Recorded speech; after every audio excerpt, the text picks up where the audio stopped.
പ്രിയപ്പെട്ട സഖാക്കളെ, സഹോദരി സഹോദരന്മാരെ, കമ്മ്യൂണിസ്റ്റ് പാർട്ടിയുടെ തൃശ്ശൂർ ജില്ലാ കൗൺസിലിൻ്റെ വിദ്യാഭ്യാസ ഡിപ്പാർട്ട്മെൻറ്റിൻ്റെ മുൻകൈയിൽ വിവിധങ്ങളായ പ്രത്യയശാസ്ത്ര രാഷ്ട്രീയ വിഷയങ്ങളെ ആസ്പദമാക്കി ഓൺലൈൻ ക്ലാസുകൾ സംഘടിപ്പിച്ചുകൊണ്ടിരിക്കുകയാണ്. ഇതിനകം പല വിഷയങ്ങളിലും CPI തൃശ്ശൂർ ജില്ലാ DC എന്ന ഈ പേജിലൂടെ ക്ലാസുകൾ നടന്നു കഴിഞ്ഞു. തീർച്ചയായും കോവിഡ് കാലത്ത് ഇത്തരം വിനിമയ ഉപാധികളല്ലാതെ നമുക്ക് മറ്റ് മാർഗങ്ങളില്ല. നേരിട്ട് ക്ലാസുകൾ നടത്താൻ കഴിയാത്ത സാഹചര്യത്തിലാണ് ഓൺലൈൻ പഠന ക്ലാസുകൾ സംഘടിപ്പിക്കാൻ പാർട്ടി തൃശ്ശൂർ ജില്ലാ കൗൺസിൽ തീരുമാനമെടുത്തത്. ഇന്ന് ഞാനിവിടെ സംസാരിക്കുന്നത് പരിസ്ഥിതിയുടെ രാഷ്ട്രീയം എന്ന വിഷയത്തെ ആസ്പദമാക്കിയാണ്. പരിസ്ഥിതിയെ സംബന്ധിച്ച് ലോകവ്യാപകമായി വലിയ ചർച്ചകൾ നടന്നുകൊണ്ടിരിക്കുന്ന സന്ദർഭമാണെന്ന് എല്ലാവർക്കും അറിയാം. പ്രത്യേകിച്ച് കോവിഡ് മഹാമാരി പടർന്നു പിടിക്കുന്ന ഈ സന്ദർഭത്തിൽ പാരിസ്ഥിതികമായ അവബോധം ലോകത്താകമാനം ഉണ്ടാവുക എന്നുള്ളത് വളരെ പ്രധാനപ്പെട്ടൊരു വിഷയം തന്നെയാണ്. ഇത് സാധാരണ ജനങ്ങളിൽ ഉണ്ടാവുന്നതിനോടൊപ്പം പരിസ്ഥിതി ഒരു രാഷ്ട്രീയ വിഷയമായി തന്നെ ലോകത്തെല്ലാ രാജ്യങ്ങളിലെയും രാഷ്ട്രീയ പ്രസ്ഥാനങ്ങൾ സ്വാംശീകരിക്കേണ്ട അനിവാര്യതയാണ് വാസ്തവത്തിൽ കൊറോണ നമ്മെ ബോധ്യപ്പെടുത്തുന്നത്. കൊറോണ എങ്ങനെ ഉണ്ടായി എന്നതിനെ സംബന്ധിച്ചൊക്കെ ഒരുപാട് ചർച്ചകൾ നടക്കുന്നുണ്ട്. വ്യത്യസ്തങ്ങളായ അഭിപ്രായങ്ങളുണ്ട്. ഒരു കാര്യം ഏത് അഭിപ്രായമുള്ളവരായിരുന്നാലും ഊന്നി പറയുന്ന വിഷയം മനുഷ്യരും പ്രകൃതിയും തമ്മിലുള്ള പാരസ്പര്യത്തിൽ വലിയ അന്തരങ്ങൾ ഉണ്ടാവുന്നതിൻ്റെ ഭാഗമായിട്ടാണ്, അല്ലെങ്കിൽ ആ പാരസ്പര്യത്തിൽ വിച്ഛിന്നതകൾ ഉണ്ടാകുമ്പോഴാണ് ഇത്തരം വൈറസുകൾ ആവിർഭവിക്കുന്നത് എന്ന കാര്യത്തിൽ ശാസ്ത്രലോകത്തിന് തർക്കമില്ല. ഇത്തരം മ്യൂട്ടേഷനുകൾ ഉണ്ടാവുന്നത് അങ്ങനെയാണ്. COVID-19 പോലുള്ള മ്യൂട്ടേഷനുകൾ ഉണ്ടാവുന്നത്, വൈറസ് മ്യൂട്ടേഷനുകൾ ഉണ്ടാവുന്നത് അങ്ങനെയാണ്. കോവിഡിൻ്റെ ആവിർഭാവത്തെ സംബന്ധിച്ച് പറയുമ്പോൾ തീർച്ചയായും അത് വന്യജീവികളിലേക്കുള്ള മനുഷ്യരുടെ കടന്നുകയറ്റം അവരുടെ ആവാസ വ്യവസ്ഥയെ പ്രതികൂലമായി ബാധിക്കുമ്പോൾ അത്തരം വന്യജീവികളിൽ നിന്ന് അവരുടെ ശാരീരിക പ്രക്രിയയുടെ ഭാഗമായുണ്ടാകുന്ന ചില പ്രത്യേകമായ രോഗാണുക്കളാണ് വൈറസുകളായി പുറത്തു വരുന്നത് എന്നാണ് പറയപ്പെടുന്നത്. ലോകത്ത് ഇതിനകം തന്നെ ഏതാണ്ട് 400-ലധികം ഇത്തരം പ്രത്യേകമായ വൈറസുകൾ രൂപപ്പെട്ട് കഴിഞ്ഞിട്ടുണ്ട്. അതിൻ്റെയൊക്കെ കെടുതികൾ ലോകം ഇതിനകം അനുഭവിക്കുകയും ചെയ്തിട്ടുണ്ട്. ഇപ്പോഴും നമ്മളത് അനുഭവിച്ചുകൊണ്ടിരിക്കുകയാണ്. അപ്പോൾ ഏറ്റവും അവസാനം പ്രത്യക്ഷപ്പെട്ടിട്ടുള്ള COVID-19 വൈറസ് ഏതെങ്കിലും ഒരു പ്രദേശത്തെയോ ഏതെങ്കിലും ഒരു രാജ്യത്തെയോ ഏതെങ്കിലും ഒരു വൻകരയിലെയോ ആളുകളോടല്ല, ലോകത്തിലെ മുഴുവൻ മാനവരാശിയോടും നൽകുന്ന ഒരു ആഹ്വാനം പ്രകൃതിയെ സംരക്ഷിക്കുക. പ്രകൃതിയിലെ കാണുന്നതും കാണാത്തതുമായ, ദൃശ്യവും അദൃശ്യവുമായ എല്ലാ ജീവജാലങ്ങളും എല്ലാ പ്രകൃതി വിഭവങ്ങളും പരസ്പരാശ്രിതവും പരസ്പര ബന്ധിതവുമായി നിലനിൽക്കുന്നതാണ്. ഒന്ന് നിലനിൽക്കണമെങ്കിൽ മറ്റൊന്ന് ആവശ്യമാണ്. നമുക്ക് കാണാനോ തിരിച്ചറിയാനോ കഴിയുന്നില്ല എന്നുള്ളത് കൊണ്ട് പ്രകൃതിയിലുള്ള ഏതെങ്കിലും ഒന്ന് അനാവശ്യമായിട്ടുള്ള ഒന്നല്ല. പരസ്പരാശ്രിതവും പരസ്പര ബന്ധിതവുമാണ് ഈ പ്രകൃതി.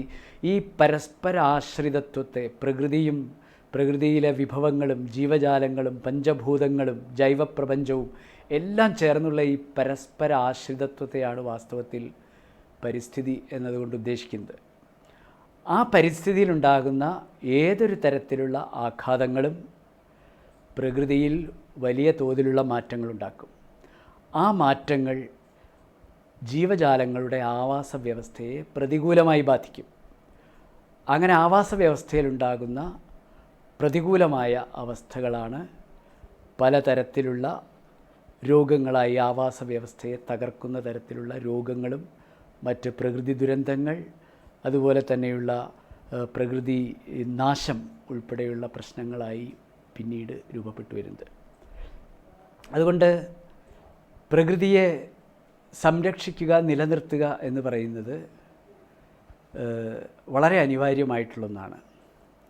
അതിൽ നാം പ്രത്യേകം തിരിച്ചറിയേണ്ട ഒരു കാര്യം, ഒരു ക്ലാസ് ആകുമ്പോൾ തീർച്ചയായും നാം അത് ഊന്നി പറഞ്ഞു പോകേണ്ടതുണ്ട്.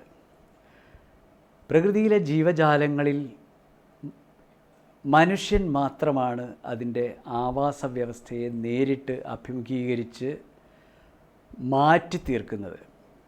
മനുഷ്യനൊഴിച്ചുള്ള പ്രകൃതിയിലെ എല്ലാ ജീവജാലങ്ങളും പ്രകൃതിയെ ഉപജീവിച്ച് ജീവിക്കുകയാണ്. അതായത് പ്രകൃതിയിലുള്ള വിഭവങ്ങൾ അതിനാവശ്യമുള്ളത് ഉപയോഗിച്ച് പ്രകൃതിക്കകത്ത് യാതൊരു മാറ്റങ്ങളും വരുത്താത്ത വിധം അതിൻ്റെ ജീവിതത്തിന് വേണ്ടി മാത്രം, നിലനിൽപ്പിന് വേണ്ടി മാത്രം പ്രകൃതിയെ ഉപജീവിക്കുന്ന ജീവജാലങ്ങളാണ് മനുഷ്യനൊഴിച്ച് ബാക്കിയുള്ളതെല്ലാം.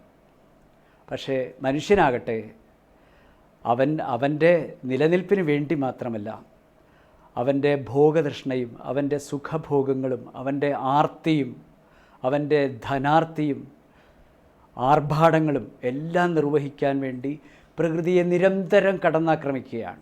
പ്രകൃതി വിഭവങ്ങളെ നിരന്തരമായി ചൂഷണം ചെയ്തുകൊണ്ടിരിക്കുകയാണ്.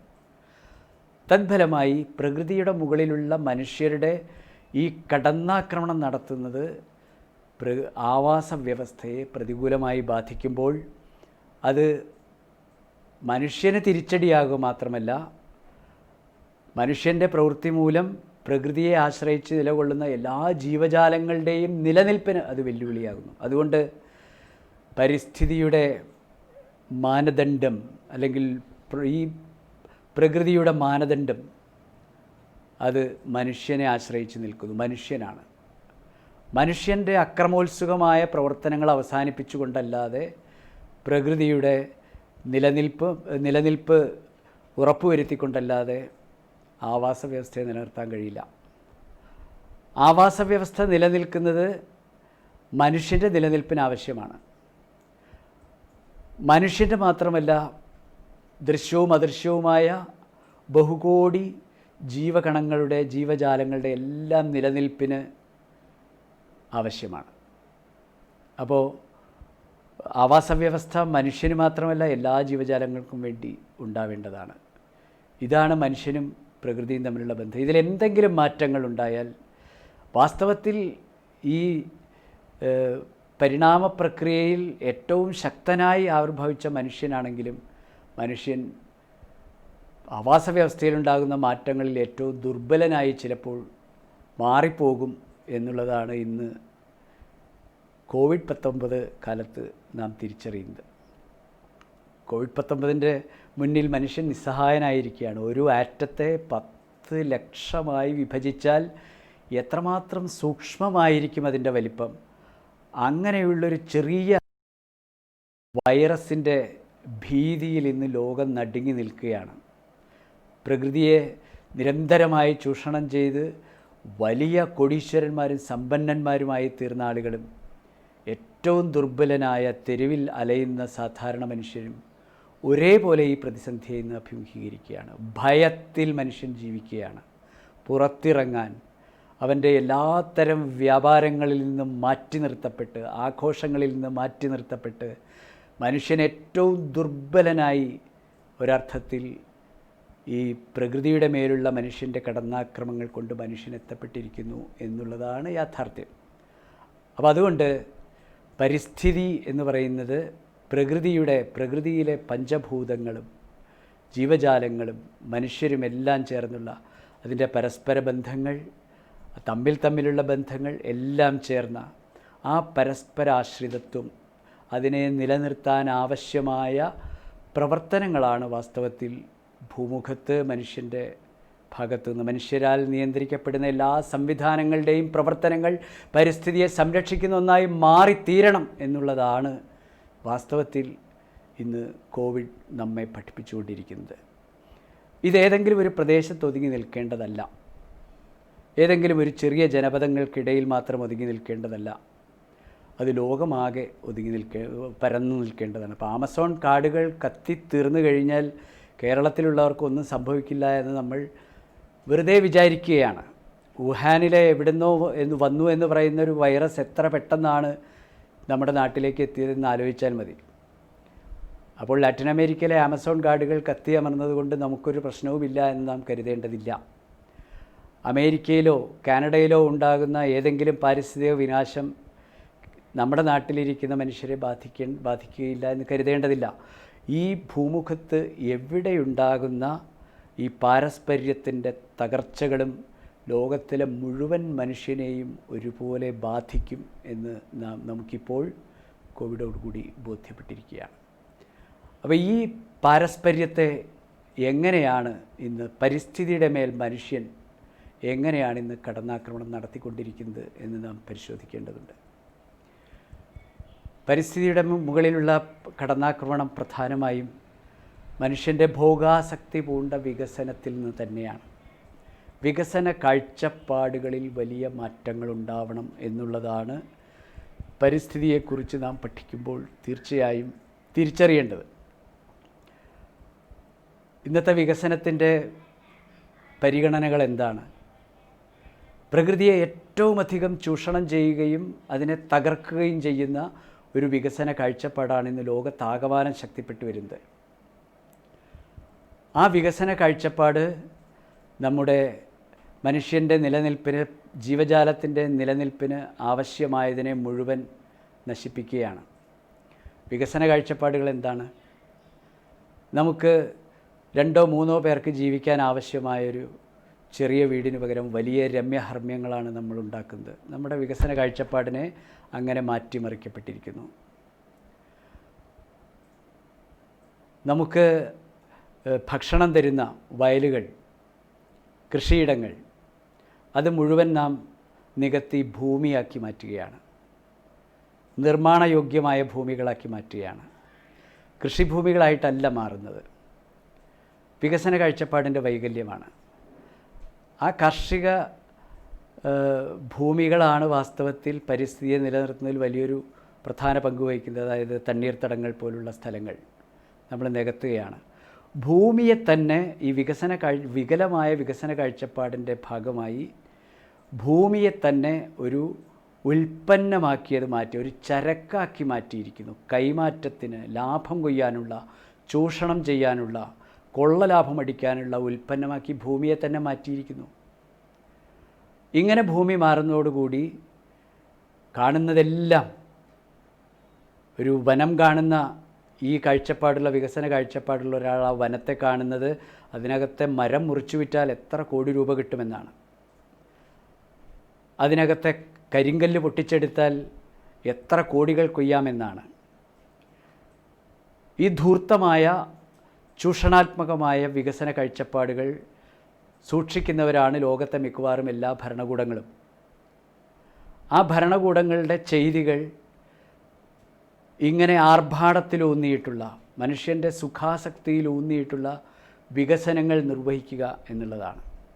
അതുകൊണ്ട് ആ വികസന കാഴ്ചപ്പാട് ലോകത്തെമ്പാടും മാറ്റേണ്ടതുണ്ട്. ഈ വികസന കാഴ്ചപ്പാടുമായി ബന്ധപ്പെട്ടതാണ് പരിസ്ഥിതിയുടെ രാഷ്ട്രീയം. കാരണം പരിസ്ഥിതിയെ തകർക്കുന്നത് ഈ ചൂഷണാത്മകമായ കാഴ്ചപ്പാടാണ്. എന്തിനേയും ലാഭവും എന്തിനേയും ധനവും ധനമൂലധനവുമാക്കി മാറ്റാനുള്ള കാഴ്ചപ്പാട്. ആ കാഴ്ചപ്പാടിൻ്റെ അടിസ്ഥാനത്തിലുള്ള വികസനം ആണ് പ്രകൃതിയെ നശിപ്പിക്കുന്നത്. ആ കാഴ്ചപ്പാട് മുതലാളിത്ത കാഴ്ചപ്പാടാണ്. പ്രകൃതിയെ ഇത്രമാത്രം ചൂഷണം ചെയ്തുകൊണ്ടുള്ളൊരു വികസന നയം ലോകത്തിൻ്റെ മേലിന്ന് സർവഥാ അടിച്ചേൽപ്പിക്കപ്പെട്ടുകൊണ്ടിരിക്കുകയാണ്. ലോകത്തിന്ന് ആധിപത്യം നേടിക്കൊണ്ടിരിക്കുന്ന സാമ്രാജ്യത്വ മൂലധന താൽപ്പര്യങ്ങൾ ചെറുതെന്നോ വലുതെന്നോ വികസിതമെന്നോ അവികസിതമെന്നോ വ്യത്യാസമില്ലാതെ എല്ലാ രാജ്യങ്ങളിലും എല്ലാ ജനങ്ങൾക്കിടയിലും ഈ ചൂഷണത്തിൻ്റേതായ വികസന കാഴ്ചപ്പാട് അടിച്ചേൽപ്പിക്കപ്പെട്ടുകൊണ്ടിരിക്കുകയാണ്. അതിൻ്റെ ഫലമായി വയലുകൾ ഇല്ലാതായിക്കൊണ്ടിരിക്കുന്നു, ഭൂമികളായി മാറുന്നു. അത് വലിയ റിയൽ എസ്റ്റേറ്റ് മാഫിയകളുടെ കൈകളിലേക്ക് മാറുന്നു. പാറകൾ പൊട്ടിച്ചെടുത്ത് മലകൾ ഇടിച്ചു നിരത്തി വലിയ രമ്യഹർമ്മ്യങ്ങളും വലിയ കോംപ്ലക്സുകളും പണിതുയർത്തി കൊള്ളലാഭമടിക്കുന്ന സ്ഥിതി ഉണ്ടാകുന്നു. ഈ ദൗത്യം വാസ്തവത്തിൽ നിർവഹിക്കുന്നത് വളരെ ന്യൂനപക്ഷം വരുന്നൊരു വിഭാഗത്തിൻ്റെ സ്വാർത്ഥ താല്പര്യങ്ങൾ മൂലമാണ്. കുറച്ചാളുകൾക്കാണ് ഇതിൻ്റെ ഗുണങ്ങൾ ലഭിക്കുന്നത്. കുറച്ചാളുകൾക്ക് മാത്രമാണ് ഇത്തരം വ്യാപാര വിപണന രംഗങ്ങളിൽ ഇടപെടാൻ പറ്റുന്നത്. കയ്യിൽ പണമുള്ളവർക്ക് മാത്രമാണ്, സമ്പന്നന്മാരായിട്ടുള്ള ആളുകൾക്കാണ്. ഇത് ലോകത്തെമ്പാടും ശക്തിപ്പെട്ടുകൊണ്ടിരിക്കുകയാണ്. മുതലാളിത്തം വളരെ വർദ്ധിച്ച തോതിൽ ശക്തിപ്പെട്ടുകൊണ്ടിരിക്കുകയാണ് ലോകത്ത്. അതുകൊണ്ട് തന്നെ മുതലാളിത്ത ചൂഷണ നയങ്ങൾ, കണ്ണിൽ ചോരയില്ലാത്ത ലാഭക്കൊതിയാണ് മുതലാളിത്തത്തിൻ്റെ ആത്മീയത എന്ന് പറയുന്നത്. മുതലാളിത്തത്തിൻ്റെ ആത്മീയത കണ്ണിൽ ചോരയില്ലാത്ത ചൂഷണവും ലാഭക്കൊതിയുമാണ്. അത് ഇന്ന് സർവ്വവ്യാപിയായി പരന്നു കിടക്കുകയാണ്, ലോകവ്യാപകമായി പരന്നു കിടക്കുകയാണ്. തൽഫലമായി പ്രകൃതിയുടെ മേൽ അത് വലിയ ആഘാതമേൽപ്പിച്ചുകൊണ്ടിരിക്കുകയാണ്. പ്രകൃതിയെ തീർത്തും നശിപ്പിച്ചുകൊണ്ടിരിക്കുകയാണ്. മനുഷ്യരുടെ മാത്രമല്ല, കുറച്ചാളുകളുടെ ലാഭാർത്ഥിയുടെ ചൂഷണാസക്തിയുടെ ഭാഗമായി മഹാഭൂരിപക്ഷം വരുന്ന സാധാരണക്കാരായ, പ്രകൃതിയെ ഉപജീവിച്ച് മാത്രം ഒരു നേരത്തെ അന്നം കഴിച്ച് ഭക്ഷണം കഴിച്ച് കഴിഞ്ഞുകൂടുന്ന ഏതാണ്ട് 80% വരുന്ന ജനവിഭാഗങ്ങളുടെ നിലനിൽപ്പിനെ അത് അപകടത്തിലാക്കുന്നു. ആ ജനവിഭാഗങ്ങളുടെ മനുഷ്യരുടെ നിലനിൽപ്പ് മാത്രമല്ല, പ്രപഞ്ചത്തിൽ നേരത്തെ സൂചിപ്പിച്ചതുപോലെ കാണുന്നതും കാണാത്തതുമായ എല്ലാ ചെറുതും വലുതുമായ ജീവജാലങ്ങളുടെ മുഴുവൻ നിലനിൽപ്പിനെ അത് തകർത്തുകൊണ്ട് ഈ ചൂഷണമോഹങ്ങൾ, ഈ ലാഭാർത്ഥികൾ, ഈ ആഡംബരമോഹങ്ങൾ, കുറച്ചാളുകളുടെ ഭൂമിയിലെ സുഖഭോഗങ്ങൾക്ക് വേണ്ടി ഭൂരിപക്ഷം താല്പര്യങ്ങൾ മാത്രമല്ല, എല്ലാ ജീവജാലങ്ങളുടെയും നിലനിൽപ്പിന് ആധാരമായ പരിസ്ഥിതിയെ, ആവാസ വ്യവസ്ഥയെ അത് തകർത്തെറിയുന്നു. അതുകൊണ്ട് പരിസ്ഥിതിയെ സംരക്ഷിക്കാനുള്ള സമരം പാവപ്പെട്ടവരുടെ സമരമാണ്. പരിസ്ഥിതിയെ തകർക്കുന്നവർക്കെതിരായിട്ടുള്ള സമരമാണ്. അതോടൊപ്പം പരിസ്ഥിതിയെ നിലനിർത്തുക എന്ന് പറയുന്നത് പരിസ്ഥിതിയെ തകർക്കുന്നവരുടെ കൂടി നിലനിൽപ്പിൻ്റെ ആവശ്യമാണ്. അതുകൊണ്ട് പരിസ്ഥിതിയെ സംരക്ഷിക്കുക എന്ന് പറയുന്നത് പാവപ്പെട്ടവരുടെ വലിയ രാഷ്ട്രീയ സമരമാണെങ്കിൽ പോലും ആ രാഷ്ട്രീയ സമരത്തിന് കാരണക്കാരായ മൂലധന ചൂഷണ ശക്തികൾ, അതിലിടപെടുന്ന മനുഷ്യരുടെയും നിലനിൽപ്പിൻ്റെത് ആവശ്യമാണ്. അപ്പോൾ ഈ കാഴ്ചപ്പാടിൽ വലിയ മാറ്റങ്ങളുണ്ടാവണം.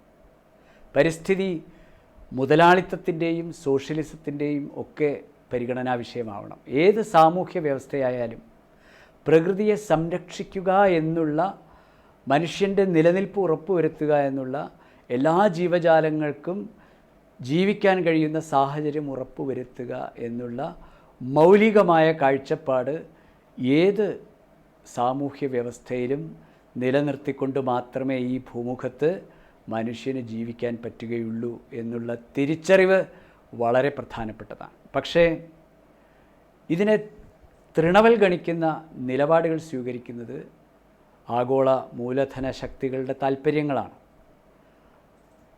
ആ താല്പര്യങ്ങൾക്കെതിരായിട്ടുള്ള സമരം എന്ന് പറയുന്നത് ഒരു രാഷ്ട്രീയ സമരമാണ്. അതുകൊണ്ട് മൂലധന ശക്തികൾക്കെതിരായിട്ടുള്ള അവരുടെ നശീകരണാത്മകമായ, ചൂഷണാത്മകമായ, ഭോഗാസക്തമായ താല്പര്യങ്ങൾക്കെതിരായിട്ടുള്ള പാർശ്വവൽക്കരിക്കപ്പെടുന്ന മനുഷ്യരുടെ സമരം എന്ന് പറയുന്നത് പരിസ്ഥിതിയെ നിലനിർത്താൻ വേണ്ടി കൂടിയുള്ള സമരമാണ്. ഉള്ളവനും ഇല്ലാത്തവനും തമ്മിലുള്ള അന്തരം കുറയ്ക്കുകയും എല്ലാവരും തുല്യത, സാമൂഹ്യ നീതിക്ക് വേണ്ടിയുള്ള തുല്യത, സാമ്പത്തിക നീതിക്ക് വേണ്ടിയുള്ള തുല്യത, ഇതെല്ലാം പരിസ്ഥിതിക്ക് വേണ്ടി കൂടിയുള്ള സമരമാണെന്ന് നാം തിരിച്ചറിയേണ്ടതുണ്ട്. ഈ ചൂഷണാത്മകമായ അപകടകരമായ അവസ്ഥ ഇന്ന് ലോകത്തെ എവിടെ കൊണ്ടെത്തിച്ചിരിക്കുന്നു? കോവിഡിലെത്തിച്ചിരിക്കുന്നു എന്ന് ഞാൻ സൂചിപ്പിച്ചു. ആഗോളതാപനം ഇന്ന് ലോകത്ത് വലിയ പ്രശ്നമാണ്. ലോകം ഇന്ന് അഭിമുഖീകരിക്കുന്ന ഏറ്റവും വലിയ പ്രശ്നങ്ങളിലൊന്നാണ് ആഗോളതാപനവും പ്രകൃതി ദുരന്തങ്ങളും. പാരിസ്ഥിതിക ആഘാതത്തെ തുടർന്നുണ്ടാവുന്നതാണ്. ഇപ്പോൾ കേരളം 2 രൂക്ഷമായ പ്രകൃതി ദുരന്തങ്ങൾക്ക് സാക്ഷ്യം വഹിച്ചു കഴിഞ്ഞതാണ്. കേരളത്തിന് അങ്ങനെ ഒരു അനുഭവം മുൻകാലങ്ങളിൽ അത്ര ശക്തമായിട്ടുണ്ടായിരുന്നില്ല. ഇപ്പോൾ വലിയ ദുരന്തങ്ങളിൽ എത്തിപ്പെട്ടിരിക്കുന്നു. എവിടെ നിന്നൊക്കെയോ ഒഴുകി വന്ന വെള്ളം ഏതെല്ലാം വഴികളിലൂടെ അതിൻ്റെ പഴയ സഞ്ചാരപഥങ്ങൾ കണ്ടെത്തി അത് കടലിലേക്ക് ഒഴുകിപ്പോയപ്പോൾ മനുഷ്യരുടെ ഒരുപാട് ആവാസ കേന്ദ്രങ്ങൾ തകർന്നുപോയി. അതിൻ്റെ പുനർനിർമ്മാണം ഇപ്പോൾ സാധ്യമായിട്ടില്ല. കാരണം പുഴയൊഴുകുന്ന വഴികളിലെല്ലാം മനുഷ്യൻ അവൻ്റെ സ്വാർത്ഥ താല്പര്യങ്ങൾക്ക് വേണ്ടി പല രീതിയിലുള്ള വെട്ടിപ്പിടിക്കലുകളും കീഴടക്കലുകളും നിർമ്മാണങ്ങളും നിർവഹിച്ചു എന്നുള്ളതാണ് അതിൻ്റെ പ്രശ്നം. അപ്പോൾ ഈ പ്രകൃതി ദുരന്തങ്ങളെ അത് സൃഷ്ടിക്കുന്നു. വ്യാപകമായി വനങ്ങൾ വെട്ടി നശിപ്പിക്കുന്നതിൻ്റെ ഭാഗമായി, മലകൾ ഇടിച്ചു നിരത്തുന്നതിൻ്റെ ഭാഗമായി, പാരിസ്ഥിതികാഘാതം ശക്തിപ്പെടുന്നതിൻ്റെ ഭാഗമായി വൻതോതിൽ ആഗോളതാപനം ഇന്നൊരു ലോക വിഷയമായി മാറിക്കൊണ്ടിരിക്കുന്നു. ആഗോളതാപനം ഒരു പ്രത്യേക രാജ്യത്തിൻ്റെ മാത്രം സംഭാവനയല്ല.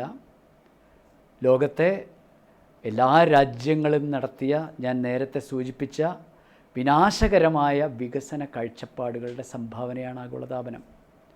ഏതാണ്ട് 2040 ഈ ഉത്തരമേഖലയിൽ അന്റാർട്ടിക്കയിലും ഒക്കെയുള്ള മഞ്ഞുരുകി വന്നു കഴിഞ്ഞാൽ ലോകത്തിൻ്റെ വലിയൊരു ഭാഗം വീണ്ടും വെള്ളത്തിനടിയിലായി പോകുമെന്നാണ് ഇപ്പോൾ ശാസ്ത്രകാരന്മാർ പറയുന്നത്. അപ്പോൾ ആഗോളതാപനത്തെ പ്രതിരോധിക്കാൻ ഈ ചൂഷണാസക്തമായ പരിസ്ഥിതിയെ തകർക്കുന്ന വികസന കാഴ്ചപ്പാടുകൾ മാറ്റിവെക്കേണ്ടതുണ്ട്. ആഗോളതാപനം മരമാണ് മറുപടി എന്ന് ഇടതുപക്ഷ ജനാധിപത്യ മുന്നണിയുടെ ഗവൺമെൻറ്റാണ് ജനങ്ങളെ പറഞ്ഞ് ബോധ്യപ്പെടുത്താൻ ശ്രമിച്ചുകൊണ്ടിരിക്കുന്നത്. ഭൂമിയിൽ ജീവൻ നിലനിൽക്കുന്നത് മരങ്ങളുള്ളതുകൊണ്ടാണ്. ഇതുവരെ മനുഷ്യൻ്റെ ശ്രദ്ധയിൽ മറ്റ് ഗ്രഹങ്ങളിൽ എവിടെയും മരങ്ങൾ ഉണ്ടായിട്ടില്ല എന്നാണ് പറയുന്നത്. മരങ്ങൾ, ഭൂമി ആകാശത്തിലെഴുതിയ കവിതയാണ് മരങ്ങൾ എന്ന് ഖലീൽ ജിബ്രാൻ ഒരിക്കൽ എഴുതിയിട്ടുണ്ട്. ഭൂമി ആകാശത്തിലെഴുതിയ കവിതയാണ് വൃക്ഷങ്ങൾ.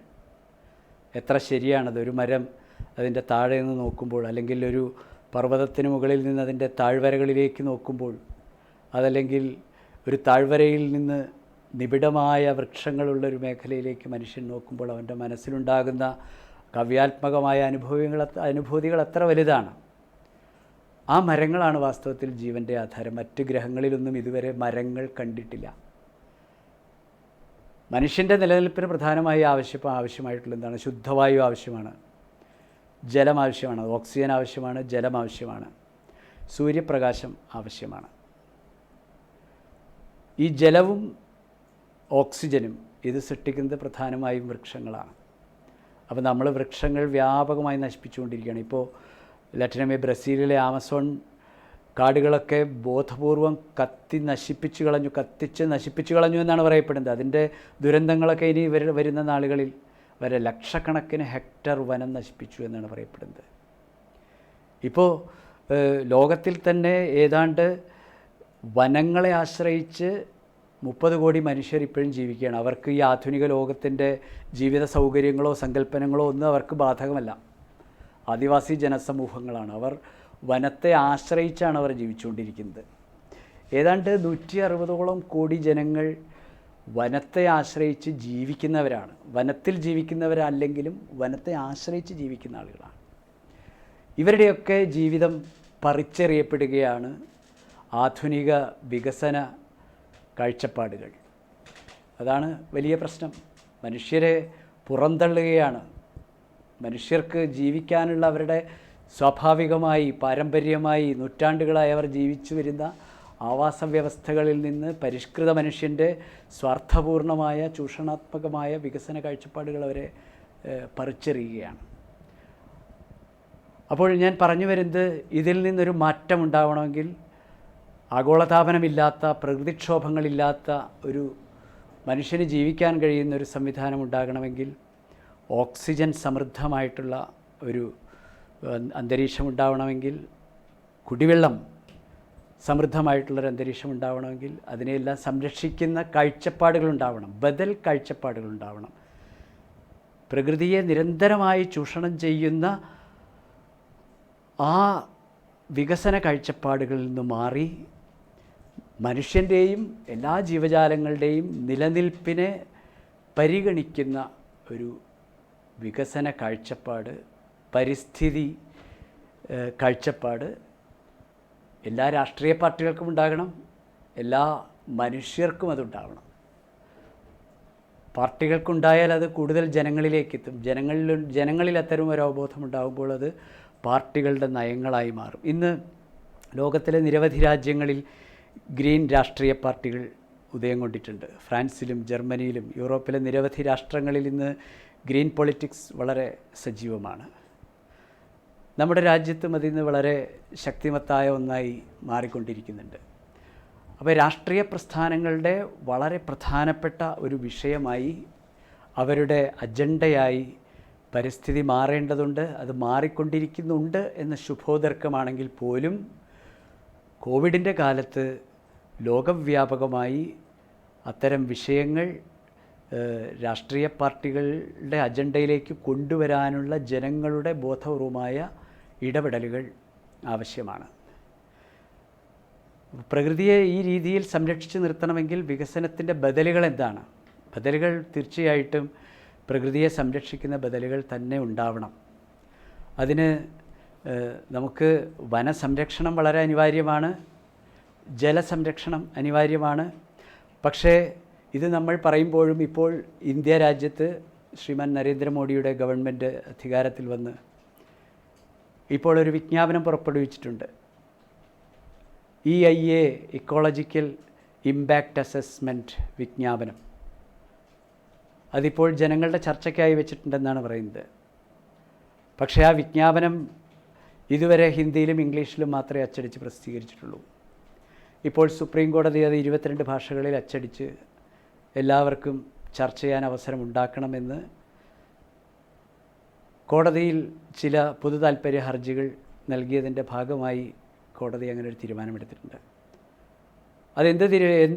കോടതി എന്ത് തീരുമാനമെടുത്താലും ഏത് ഭാഷകളിൽ അച്ചടിച്ചതൊക്കെ പ്രസിദ്ധീകരിച്ചു കഴിഞ്ഞാലും വികസനത്തെക്കുറിച്ച് മുതലാളിത്ത വികസന കാഴ്ചപ്പാടുകൾ ആഴത്തിൽ സ്വാധീനിക്കുന്ന ഒരു ഭരണകൂടത്തിൻ്റെ നിലപാടുകൾ നമ്മുടെ മുന്നിൽ വ്യക്തമാണ്. EIA ഇന്ത്യ രാജ്യത്ത് അവർ നടപ്പിലാക്കുമെന്ന കാര്യത്തിൽ യാതൊരു സംശയവുമില്ല. IIA വിജ്ഞാപനത്തിൽ പറയുന്നത് ഇനി നമ്മുടെ രാജ്യത്തെ വനങ്ങൾ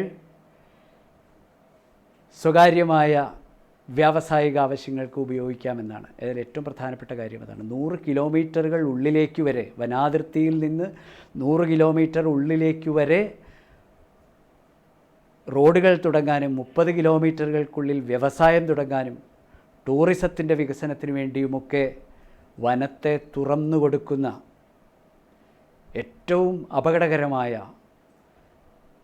പരിസ്ഥിതിയുടെ നിലനിൽപ്പിനെ തകിടം മറിക്കുന്ന ഒരു വിജ്ഞാപനമാണിപ്പോൾ കേന്ദ്ര ഗവൺമെൻറ് പുറത്തിറക്കിയിരിക്കുന്നത്. അതിനെ എന്ത് വില കൊടുത്തും പരാജയപ്പെടുത്താൻ നമ്മുടെ രാജ്യത്തെ ജനങ്ങൾക്ക് കഴിയുന്നില്ലെങ്കിൽ നമ്മുടെ രാജ്യത്തിൻ്റെ ഭാവി വളരെ ഇരുളടഞ്ഞതായിരിക്കും എന്ന് നാം തിരിച്ചറിയേണ്ടതുണ്ട്. ഇന്ത്യയുടെ വനഭൂമിയൊക്കെ ഇന്ന് വളരെ വളരെ കുറഞ്ഞ് പരിമിതമായിക്കൊണ്ടിരിക്കുകയാണ്. നമ്മുടെ റിസർവ് വനങ്ങൾ മുഴുവൻ സർക്കാരിൻ്റെ കണക്കുകളിലൊക്കെ വളരെയധികം കാണുമെങ്കിൽ പോലും അത് യഥാർത്ഥ വനങ്ങൾ തുലവും വിരളമാണ്. അങ്ങനെ വനങ്ങളും മരങ്ങളും തണ്ണീർത്തടങ്ങൾ, ഇപ്പോൾ പുഴകളൊക്കെ വിൽപ്പനയ്ക്ക് വെച്ചിരിക്കുകയാണ്. സ്വകാര്യ ആവശ്യങ്ങൾക്ക് ഓരോ രാജ്യത്തെ നദികളും പുഴകളുമൊക്കെ വിൽക്കാനുള്ള നടപടികൾ ഭരണകൂടം സ്വീകരിക്കുകയാണ്.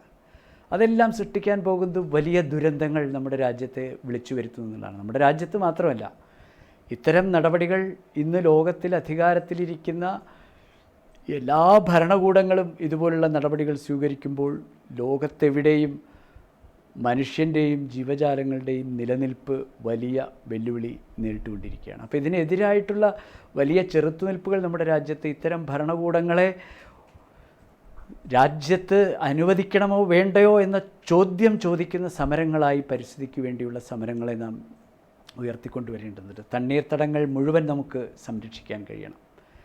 ഇപ്പോൾ ഞാൻ നേരത്തെ സൂചിപ്പിച്ചതാണ്, വയലുകളെല്ലാം നികത്തപ്പെടുന്നു, പുഴകൾ കയ്യേറി നികത്തപ്പെടുന്നു. സമുദ്രതീരങ്ങളിലാകെ ഇനി 50 മീറ്റർ അകലെ വരെ നമുക്ക് നിർമ്മാണങ്ങൾ നടത്താം. അങ്ങനെ എല്ലാ സ്ഥലങ്ങളിലേക്കും മനുഷ്യൻ്റെ ഈ ചൂഷണാസക്തിയുടെ കരിങ്കൈകൾ നീണ്ട് നീണ്ട് നീണ്ട് പോയിക്കൊണ്ടിരിക്കുകയാണ്. ഇത് വനം നശിക്കുമ്പോൾ ശുദ്ധവായു ഇല്ലാതാവുന്നു, അതുപോലെ തണ്ണീർത്തടങ്ങൾ നശിക്കുമ്പോൾ കുടിവെള്ളമില്ലാതാകുന്നു. ഇത് രണ്ടും നശിക്കുമ്പോൾ സ്വാഭാവികമായി സംഭവിക്കുന്നത് എന്താണ്? മഴയില്ലാതാകുന്നു. മഴയാണ് ജലമായി, ശുദ്ധജലമായി, കുടിവെള്ളമായി വീണ്ടും തിരിച്ചു വരുന്നത്. വാസ്തവത്തിൽ മഴ ആകാശത്തിൽ നിന്ന് വരുന്നതല്ല. നമ്മുടെ ഒരു സാധാരണ പ്രത്യക്ഷത്തിലത് കാണുമ്പോൾ പ്രകൃതിശാസ്ത്രത്തിൻ്റെ അടിസ്ഥാനത്തിൽ അത്, ഭൗമശാസ്ത്രത്തിൻ്റെ അടിസ്ഥാനത്തിൽ അത് ആകാശത്തു നിന്ന് വരുന്നതാണെങ്കിലും പ്രകൃതിശാസ്ത്രത്തിൻ്റെ അടിസ്ഥാനത്തിൽ പ്രകൃതിയിൽ നിന്നാണ് മഴയുണ്ടാകുന്നത്. പ്രകൃതിയിൽ നിന്ന് മുകളിലേക്ക് പോകുന്ന നീരാവിയിൽ നിന്നാണ് മഴയുണ്ടാകുന്നത്. ആ നീരാവി സൃഷ്ടിക്കപ്പെടുന്നത് വാസ്തവത്തിൽ ഈ വനങ്ങളുള്ളത് കൊണ്ടാണ്, മരങ്ങളുള്ളത് കൊണ്ടാണ്, തണ്ണീർത്തടങ്ങളുള്ളത് കൊണ്ടാണ്.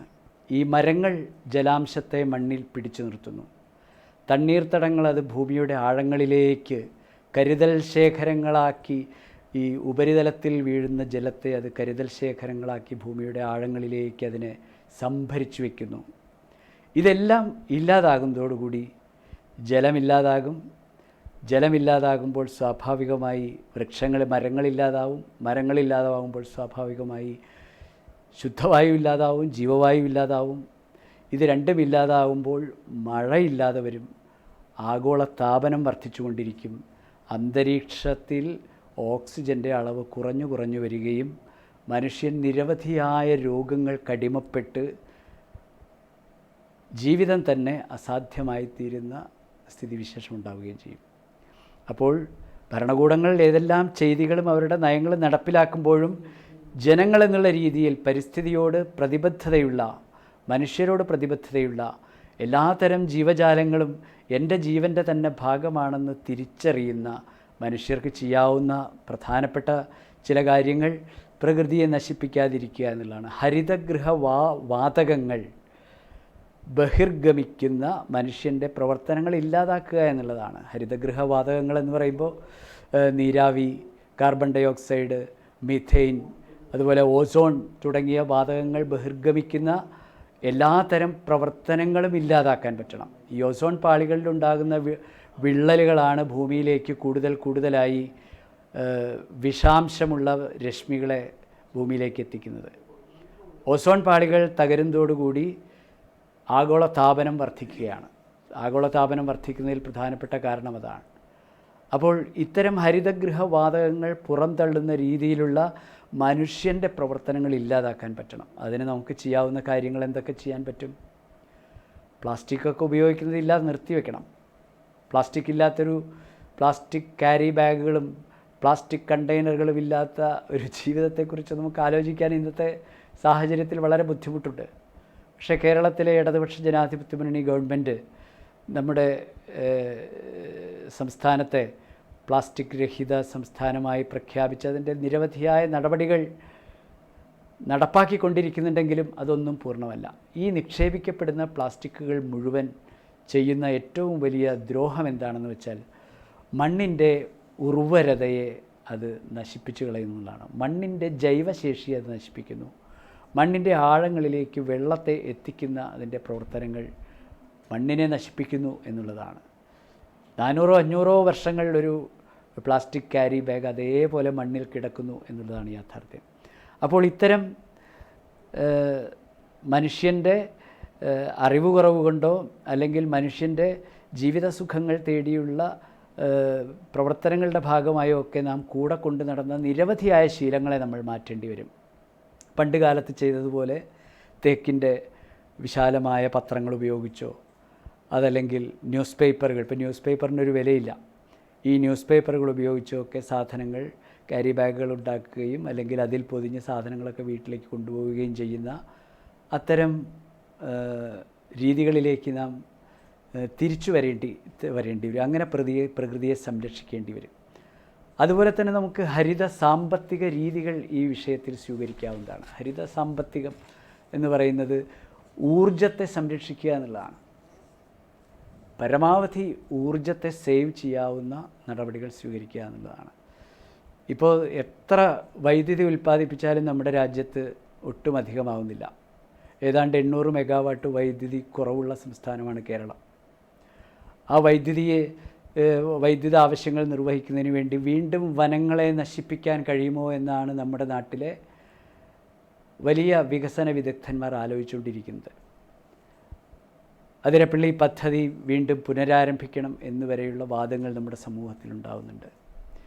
ഏതാണ്ട് 120 ഹെക്ടർ വനം, ഏറ്റവും കന്യാവനങ്ങൾ എന്ന് പറയാവുന്ന അനാദിയായ കാലം മുതൽ നിലനിന്നു വരുന്നതായ ഒരു വനസ്ഥലിയെ ഏതാനും ദിവസങ്ങൾ കൊണ്ട് യന്ത്രങ്ങൾ ഉപയോഗിച്ച് തകർത്തെറിഞ്ഞൊരു പരിസ്ഥിതിയെ നശിപ്പിക്കുക, അവശേഷിക്കുന്ന 5%, 6% ആണ് കേരളത്തിൽ യഥാർത്ഥ വനഭൂമിയുള്ളത്, അതിനെ നശിപ്പിക്കുക എന്നുള്ളൊരു തന്ത്രം ഇന്ന് ഭരണകൂടതലത്തിൽ ആസൂത്രണം ചെയ്തു വരുന്നുണ്ട്.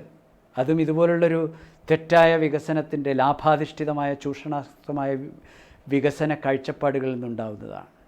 അതിന് പകരമായി നമുക്ക് സമൃദ്ധമായി കേരളത്തിന് 580 കിലോമീറ്റർ ദൈർഘ്യമേറിയ സമുദ്ര തീരങ്ങളുണ്ട്. അവിടെ കാറ്റിൽ നിന്ന് വൈദ്യുതി ഉൽപ്പാദിപ്പിക്കാൻ കഴിയുമോ എന്ന് ആലോചിക്കണം. തൊട്ടയൽവക്കത്തെ സംസ്ഥാനം ഉണ്ടല്ലോ, കർണാടകയും തമിഴ്നാടുമൊക്കെ ആ രംഗത്ത് വളരെ മുന്നേറ്റങ്ങൾ ഉണ്ടാക്കിയിട്ടുണ്ട്.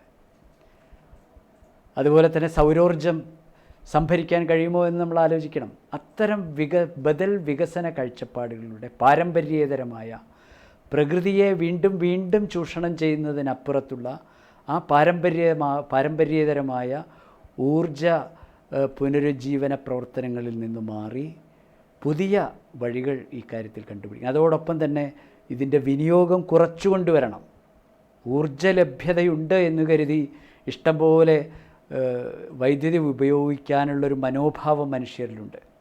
അതിനെ കുറച്ചു കൊണ്ടുവരണം. അത്യാവശ്യത്തിന് മാത്രം വൈദ്യുതി ഉപയോഗിക്കുന്ന ഒരു ശീലത്തിലേക്ക് എല്ലാ മനുഷ്യരെയും കൊണ്ടുവരാൻ കഴിയണം. നമ്മുടെ സർക്കാർ ഓഫീസുകളിലൊക്കെ ചെന്നാൽ കാണാം, ചിലപ്പോൾ സീറ്റിൽ ആരും ഉണ്ടാവില്ല, ഫാൻ വെറുതെ കറങ്ങുന്നുണ്ടാവും.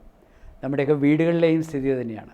അതൊക്കെ ഇല്ലാതാക്കി കൊണ്ടുവരണം. അങ്ങനെ ഊർജ ഉപഭോഗത്തെ കുറച്ച് കൊണ്ടുവന്ന് നമുക്കിതിനെയൊക്കെ പ്രതിരോധിക്കാൻ ഉള്ള ബോധപൂർവമായ ഇടപെടലുകളും പരിശ്രമങ്ങളും ഉണ്ടാവണം. ഈ പരിസ്ഥിതിയെ സംരക്ഷിക്കുക എന്നുള്ളൊരു കാഴ്ചപ്പാട് തീർച്ചയായും 18, 19 നൂറ്റാണ്ടുകളോട് കൂടിയാണ് മനുഷ്യൻ്റെ ബോധത്തിലുണ്ടായിട്ടുള്ളത്.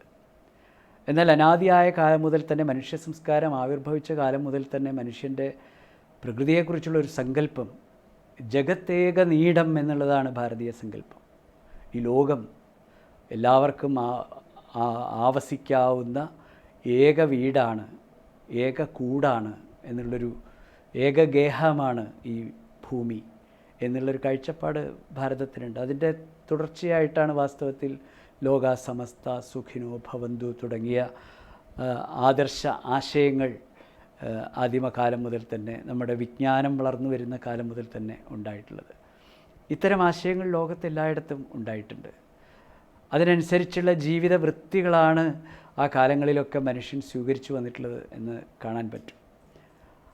പക്ഷേ പരിസ്ഥിതിയെ സംരക്ഷിക്കുക എന്നുള്ള ഒരാശയം അത് ശാസ്ത്രീയമായിട്ടും രാഷ്ട്രീയമായിട്ടും പ്രത്യയശാസ്ത്രപരമായും ഉയർന്നു വന്നിട്ടത് അധികം കാലമായിട്ടില്ല. അത് വേണമെങ്കിൽ 19-ാം നൂറ്റാണ്ടിലാണ് അത്തരമൊരു ശക്തമായ ആശയം ഉയർന്നു വന്നിട്ടുള്ളത്.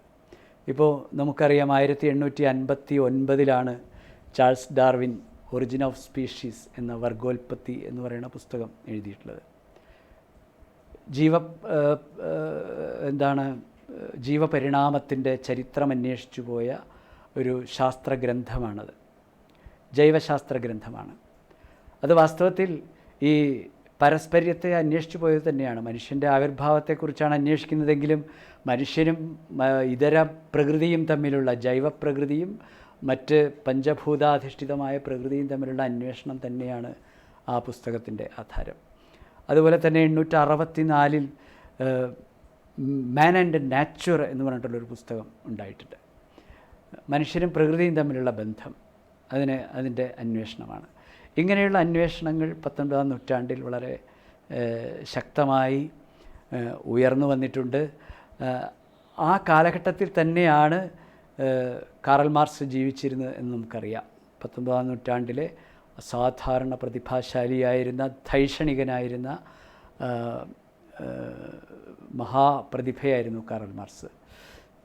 കാറൽ മാർക്സ് അന്ന് തന്നെ എഴുതിയിട്ടുണ്ട്. ഈ പ്രകൃതിയുടെ വൈരുദ്ധ്യാത്മകതയെക്കുറിച്ചാണ് മാർക്സ് അന്വേഷിച്ചത്.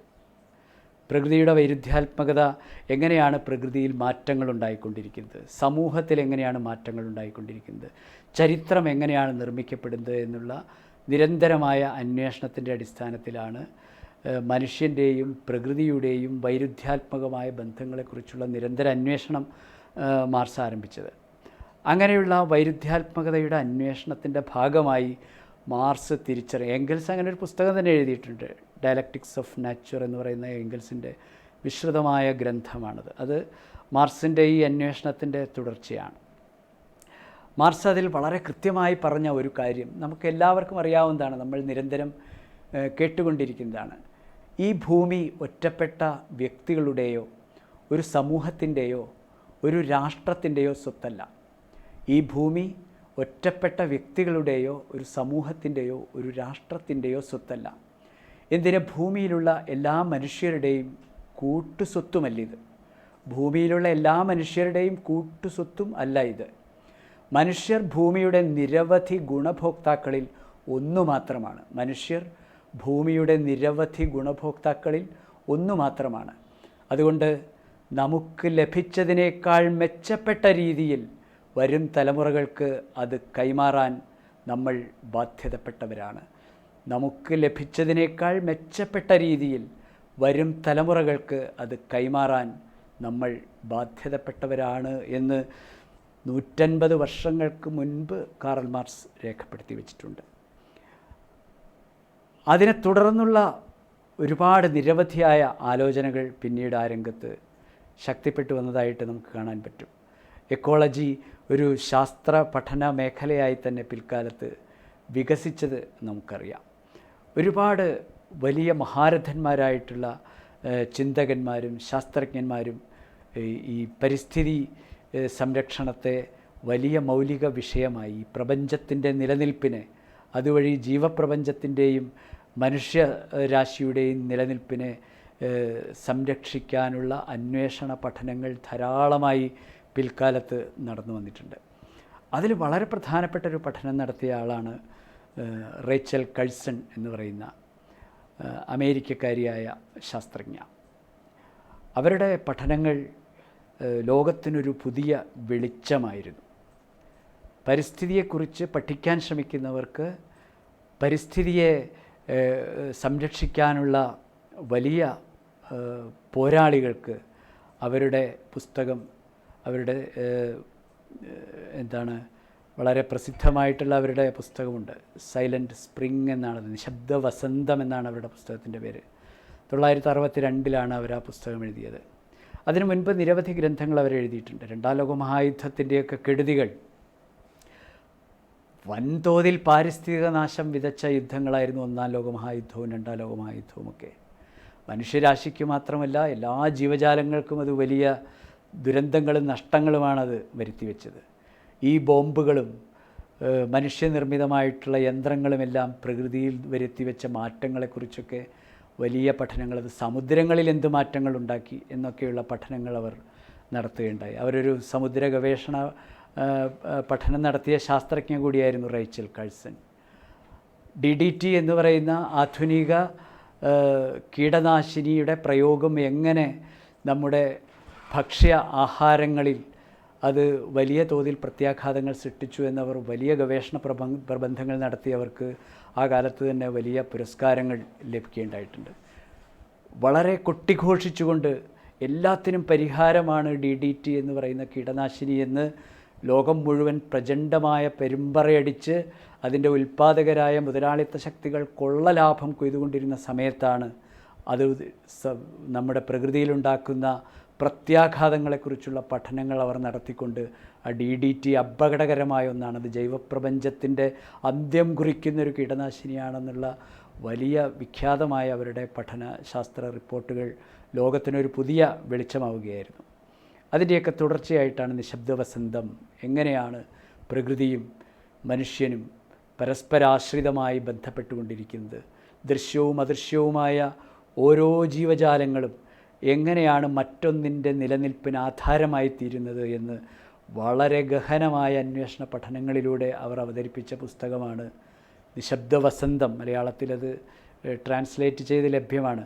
എല്ലാ ആളുകളും പരിസ്ഥിതിയെക്കുറിച്ച് പ്രാഥമികമായ ഒരു ജ്ഞാനമുണ്ടാവണമെങ്കിൽ, ആഴത്തിലുള്ള ജ്ഞാനമുണ്ടാവണമെങ്കിൽ അത് പരിസ്ഥിതി പ്രവർത്തകരുടെ ഒരു കൈപ്പുസ്തകമാണ് നിശബ്ദ വസന്തം. അതെല്ലാവരും എടുത്ത് വായിക്കേണ്ട ഏറ്റവും ലളിതമായ ആഖ്യാനമാണ്. വളരെ ഗഹനമായ പഠന വിഷയങ്ങളെ ഏറ്റവും ലളിതമായി എല്ലാവർക്കും മനസ്സിലാവുന്ന രീതിയിൽ അവതരിപ്പിച്ച റേച്ചൽ കാഴ്സൻ്റെ ഈ പുസ്തകം സത്യത്തിൽ എല്ലാവരും വായിക്കേണ്ടതാണ്. റേച്ചൽ കാഴ്സൻ്റെ ഈ സംഭാവനയോടുകൂടിയാണ് ലോകത്തിൽ വലിയ പരിസ്ഥിതി പ്രസ്ഥാനങ്ങൾ പിൽക്കാലത്ത് ഉടലെടുത്ത് മുന്നോട്ട് വരുന്നത്. ഒന്നാം ലോകമഹായുദ്ധത്തിൻ്റെയും രണ്ടാം ലോകമഹായുദ്ധത്തിൻ്റെയും ഒക്കെ കെടുതികൾ ഉണ്ടാക്കിയ, ഹിരോഷിമയിലും നാഗസാക്കിയിലും ഒക്കെ വർഷിക്കപ്പെട്ട ആറ്റം ബോംബുകളുടെ കെടുതികൾ, അതൊക്കെ മനുഷ്യരുടെ പ്രകൃതിയുടെ ജീവിതത്തെ എങ്ങനെ പ്രതികൂലമായി ബാധിച്ചു എന്നൊക്കെയുള്ള ആ ദുരന്തങ്ങളിൽ നിന്നാണ് വാസ്തവത്തിൽ ഇത്തരം അന്വേഷണങ്ങൾ 20-ാം നൂറ്റാണ്ടിൽ ശക്തിപ്പെട്ടു വന്നത്. അതുകൊണ്ട് ഞാൻ എല്ലാ പ്രിയ സഖാക്കളോടും സുഹൃത്തുക്കളോടും അഭ്യർത്ഥിക്കുന്നു, റേച്ചൽ കാഴ്സൻ്റെ നിശബ്ദ വസന്തം എന്ന് പറയുന്ന ഈ പുസ്തകം നിങ്ങളെല്ലാവരും വാങ്ങി വായിക്കേണ്ട ഒരു പുസ്തകമാണ്. അത് തീർച്ചയായും നമ്മുടെ സമകാലിക ജീവിതത്തിൽ പരിസ്ഥിതിയെ എങ്ങനെ പ്രധാനപ്പെട്ട ഒന്നായി തിരിച്ചറിയണം എന്ന് നമ്മെ പഠിപ്പിക്കുന്നതാണ്. ഞാനേറെ ദീർഘിപ്പിക്കുന്നില്ല. പാരിസ്ഥിതിക പ്രശ്നങ്ങൾ ഇന്നും നമ്മുടെ സമൂഹത്തിൽ രാഷ്ട്രീയ പാർട്ടികളുടെ അജണ്ടകളിൽ വേണ്ടത്ര ശക്തമായി ഇപ്പോഴും വരാത്തൊരു വിഷയമാണ്. അതുകൊണ്ടാണ് പരിസ്ഥിതിയെ തകർക്കുന്ന നിരവധിയായ വികസന പരിപാടികൾ, പ്രവർത്തനങ്ങൾ നമ്മുടെ രാജ്യത്ത് അനുദിനം വർദ്ധിച്ചുകൊണ്ടിരിക്കുന്നത്. EIA പോലുള്ള നിയമനിർമ്മാണങ്ങൾ അങ്ങനെയാണ് ഉണ്ടാകാൻ പോകുന്നത്. അതാണ് പശ്ചിമഘട്ട വികസനത്തെ സംബന്ധിച്ച പശ്ചിമഘട്ടത്തിൻ്റെ നിലനിൽപ്പിനാധാരമായ ഗാഡ്ഗിൽ കമ്മീഷൻ റിപ്പോർട്ട് വേണ്ടത്ര നമ്മുടെ രാജ്യത്ത്, ഇന്ത്യ രാജ്യത്ത് മനസ്സിലാകാതെ പോയത്, അതിന് ശ്രദ്ധ കൊടുക്കാതെ പോയത് അതുകൊണ്ടാണ്. പശ്ചിമഘട്ടം ലോകത്തിലെ ഏറ്റവും പ്രധാനപ്പെട്ട ഹോട്ട്സ്പോട്ടുകളിലൊന്നാണ്, ചുടുപൊട്ടുകളിലൊന്നാണ്. ഏറ്റവും പ്രധാനപ്പെട്ട ജൈവ വൈവിധ്യ കലവറയാണ് ഈ പശ്ചിമഘട്ടം. ഒരുപക്ഷെ ആമസോൺ കാടുകൾ കഴിഞ്ഞാൽ ജൈവ വൈവിധ്യ കലവറ എന്ന് വിശേഷിപ്പിക്കാവുന്ന ഒന്നാണ് ഈ ഗോവ മുതൽ ഇങ്ങനെ ഗുജറാത്ത് മുതൽ ഇങ്ങ് കേരളം വരെ പടർന്നു കിടക്കുന്ന നമ്മുടെ പശ്ചിമഘട്ട മലനിരകൾ. അതിൽ തന്നെ ഏറ്റവും പ്രധാനമാണ് അഗസ്ത്യാർകൂട മലനിരകൾ, നമ്മുടെ വാഴച്ചാൽ മലനിരകൾ. അവിടെയൊക്കെയാണ് പുതിയ പാറ പൊട്ടിക്കലും വികസന പരിപാടികളും നാം നിർവഹിക്കാൻ പോകുന്നത്. അങ്ങനെ അത് സംഭവിച്ചു കഴിഞ്ഞാൽ കേരളം ഇന്നത്തേക്കാൾ വലിയ പ്രതിസന്ധികളിലേക്ക് പോകും. കുടിവെള്ളമില്ലാത്ത അവസ്ഥകളിലേക്ക് പോകും, ഓക്സിജൻ ഇല്ലാത്ത അവസ്ഥയിലേക്ക് പോകും. ആഗോളതാപനം വൻതോതിൽ, ചൂട് വളരെ വർദ്ധിച്ചുകൊണ്ടിരിക്കും. ഇപ്പോൾ കേരളത്തിൽ ചൂട് ഓരോ വർഷം തോറും വർദ്ധിച്ചുകൊണ്ടിരിക്കുകയാണ്. അതൊരു 2040 ആകുമ്പോഴേക്കും അസഹ്യമായ രീതിയിൽ 45 ഡിഗ്രിയിലേക്കും 48 ഡിഗ്രിയിലേക്കും വരെ ചൂട് ഉയർന്നു വരും എന്നാണ് ഇപ്പോൾ ഗവേഷകന്മാർ അഭിപ്രായപ്പെട്ടുകൊണ്ടിരിക്കുന്നത്. അപ്പോൾ തീർച്ചയായും കേരളത്തിലേതുപോലെ ഉദ്ബുദ്ധമായ ജനതയുള്ളൊരു പ്രദേശത്ത് ഈ പരിസ്ഥിതിയെ സംബന്ധിച്ചുള്ള അടിസ്ഥാന അവബോധം ശക്തിപ്പെട്ടു വരികയും ഭരണകൂടങ്ങൾ ഉയർത്തിക്കൊണ്ടുവരുന്ന പരിസ്ഥിതി വിരുദ്ധമായ വികസന കാഴ്ചപ്പാടുകൾക്കെതിരായുള്ള അതിശക്തമായ നിലപാടുകൾ നമുക്ക് ഉയർത്തിക്കൊണ്ടുവരാനും സാധിക്കേണ്ടതുണ്ട് എന്നുള്ള കാര്യത്തിൽ യാതൊരു സംശയവുമില്ല. ഏതാണ്ട് 1970 മുതൽ പരിസ്ഥിതി രാഷ്ട്രീയവാദം ലോകത്തിലൊക്കെ ശക്തമാണ്. നേരത്തെ ഞാൻ സൂചിപ്പിച്ചു, ജർമ്മനിയിലും ഫ്രാൻസിലുമൊക്കെ പരിസ്ഥിതി പാർട്ടികൾ ശക്തമാണ്. ഇടതുപക്ഷം തീർച്ചയായും പരിസ്ഥിതിക്ക് മുൻഗണന നൽകേണ്ട രാഷ്ട്രീയ നിലപാടുകളുള്ള പ്രസ്ഥാനം തന്നെയാണ്. മാർക്സിൻ്റെ കണ്ടെത്തലുകളും എംഗൽസിൻ്റെ നിഗമനങ്ങളുമൊക്കെ നാം ഉയർത്തിപ്പിടിക്കുമ്പോൾ തന്നെ കഴിഞ്ഞ കാലങ്ങളിൽ അധികാരത്തിലിരുന്ന സോവിയറ്റ് യൂണിയൻ ഉൾപ്പെടെയുള്ള രാജ്യങ്ങളിൽ നമുക്ക് ഈ ഒരു പാരിസ്ഥിതിക അവബോധം ഉയർത്തിയുള്ള ഒരു വികസന കാഴ്ചപ്പാട് ബദലായി മുന്നോട്ട് വയ്ക്കാൻ കഴിഞ്ഞിട്ടില്ല എന്ന് സ്വയംവിമർശനപരമായി നാം തിരിച്ചറിയേണ്ടതുണ്ട്. അതുകൊണ്ടാണ് 1986 ഏറ്റവും ദാരുണമായ അണുവിസ്ഫോടനം സോവിയറ്റ് യൂണിയനിലുണ്ടായത്. നമുക്കറിയാം, ആ അണുവിസ്ഫോടനം നടക്കുന്ന സമയത്താണ്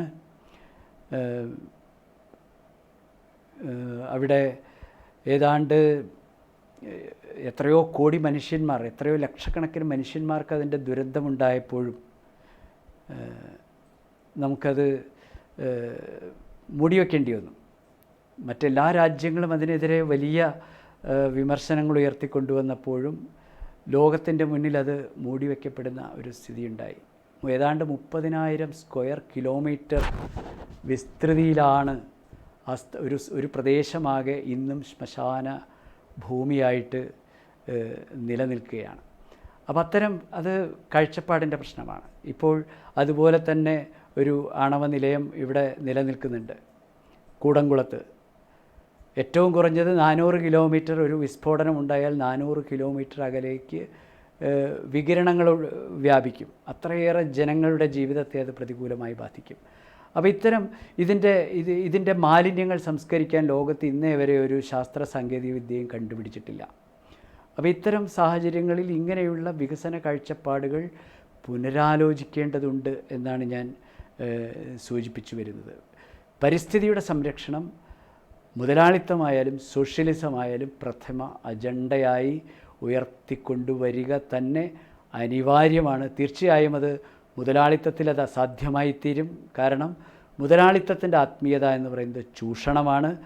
ആ ചൂഷണാത്മകത അതിൻ്റെ ആത്മീയതയായി നിൽക്കുന്നിടത്തോളം കാലം അതിന് അടിസ്ഥാന മൂലധനമായിട്ടുള്ള പ്രകൃതിയെ ചൂഷണം ചെയ്യാതെ തന്നെ നിലനിൽക്കാൻ പറ്റില്ല. സമ്പത്തിൻ്റെ അടിസ്ഥാന ഉറവിടം എന്ന് പറയുന്നത് പ്രകൃതിയും പ്രകൃതി വിഭവങ്ങളുമാണ്. മുതലാളിത്തം ശക്തിപ്പെട്ടിട്ടുള്ളത് പ്രകൃതി വിഭവങ്ങളെ ചൂഷണം ചെയ്തുകൊണ്ടാണ്. അപ്പോൾ അതുകൊണ്ട് പ്രകൃതി വിഭവങ്ങളുടെ വിവേകശൂന്യമായ ചൂഷണങ്ങൾക്ക് ഇടയാക്കുന്ന മുതലാളിത്ത വികസനത്തെ തടഞ്ഞു നിർത്തുകയും സോഷ്യലിസത്തിൻ്റേതായ വികസന കാഴ്ചപ്പാടുകളിൽ പരിസ്ഥിതിയുടെ പ്രാധാന്യം ഊന്നിക്കൊണ്ടുമുള്ള ഒരു രാഷ്ട്രീയവും ഒരു കാഴ്ചപ്പാടും നാം തീർച്ചയായും ഉയർത്തിപ്പിടിക്കണം. പാരിസ്ഥിതിക അവബോധം ഇന്ന് ലോകത്തെമ്പാടും മുമ്പെന്നത്തേക്കാൾ ശക്തിപ്പെട്ടുകൊണ്ടിരിക്കുന്നുണ്ട്. 1972 സ്റ്റോക്ക്ഹോമിൽ വെച്ച് നടന്ന ലോക പരിസ്ഥിതി സമ്മേളനമാണ് ഒരുപക്ഷെ ലോകത്തിൻ്റെ ബോധത്തിൽ ഇങ്ങനെ ഒരു വലിയ സന്ദേശം നൽകിയത് എന്ന് നമുക്കറിയാം. ഒരു കാര്യം കൂടെ സൂചിപ്പിച്ച് ഞാൻ അവസാനിപ്പിക്കാം. 72 സ്റ്റോക്ക്ഹോം സമ്മേളനം കഴിഞ്ഞതിന് ശേഷമാണ് സൈലൻറ്റ് വാലി പദ്ധതിക്കെതിരായ സമരങ്ങൾ വളർന്നു വരുന്നത്. 1970കളുടെ അവസാനത്തിലാണ് കേരളത്തിലെ ഏറ്റവും ശുദ്ധകന്യാവനങ്ങളായിട്ടുള്ള സൈലൻറ്റ് വാലി കാടുകൾക്കുള്ളിൽ ഒരു വൈദ്യുത പദ്ധതി എന്നുള്ള ആശയം മുന്നോട്ട് വരുന്നത്. അന്ന് അതിനെതിരായി ഒരുപാട് കമ്മ്യൂണിസ്റ്റുകാരുൾപ്പെടെ കെ വി സുരേന്ദ്രനാഥും ശർമാജിയും ഒക്കെ ഉൾപ്പെടുന്ന കമ്മ്യൂണിസ്റ്റ് നേതാക്കന്മാരും അതുപോലെ സുഗതകുമാരി ടീച്ചറൊക്കെ ഉൾപ്പെടെയുള്ള ശാസ്ത്ര സാഹിത്യ പരിഷത്ത് ഉൾപ്പെടെയുള്ള പ്രസ്ഥാനങ്ങളുമൊക്കെ ആ പദ്ധതിക്കെതിരെ അണിനിരന്നപ്പോഴൊന്നും നമുക്കത് അതിൻ്റെ അപകടം ബോധ്യമായില്ല. അന്ന് കേരളത്തിൻ്റെ മുഖ്യമന്ത്രിയായിരുന്നു സഖാവ് PK വാസുദേവൻ നായരായിരുന്നു. അന്ന് ആ ഗവൺമെൻറ്റും സൈലൻറ്റ് വാലി പദ്ധതി നടപ്പാക്കണം എന്നുള്ള ആശയമാണ് മുന്നോട്ട് വെച്ചത്. പക്ഷേ പിന്നീട് പ്ലാച്ചിമടയിലെ ജലസമ്മേളനം നടന്ന സന്ദർഭത്തിൽ PKV പറയുകയുണ്ടായി, അന്ന് ഞാൻ എടുത്ത ഒരു നിലപാട് പൂർണ്ണമായും തെറ്റായിരുന്നു എന്ന് ഈ പ്ലാച്ചിമടയിൽ നിന്ന് വന്ന് പറയാൻ എനിക്ക് യാതൊരു മടിയുമില്ല. കാരണം ശുദ്ധജലത്തിന് വേണ്ടി ഈ സൈലൻറ്റ് വാലിയുടെ താഴ്വരയിലൊരു പ്രദേശമായ ഒരു സ്ഥലത്ത് ആളുകൾ സമരം ചെയ്യുകയാണ്.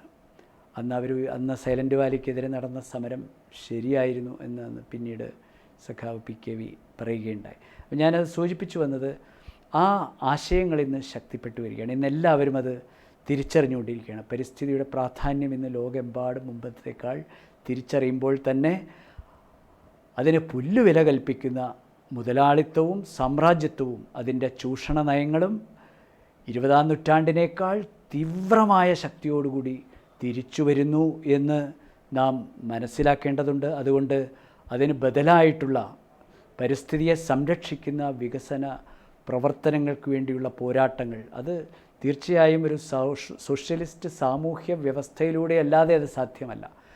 എല്ലാവർക്കും വേണ്ടി, എല്ലാവർക്കും വേണ്ടി. ഇപ്പോൾ നാം അത് തിരിച്ചറിയാണ്. ഇപ്പോൾ നമ്മൾ കോവിഡ് കാലത്ത് വീട്ടിലിരിക്കുന്നത് നമുക്ക് രോഗം വരാതിരിക്കാൻ ആണ് തീർച്ചയായിട്ടും.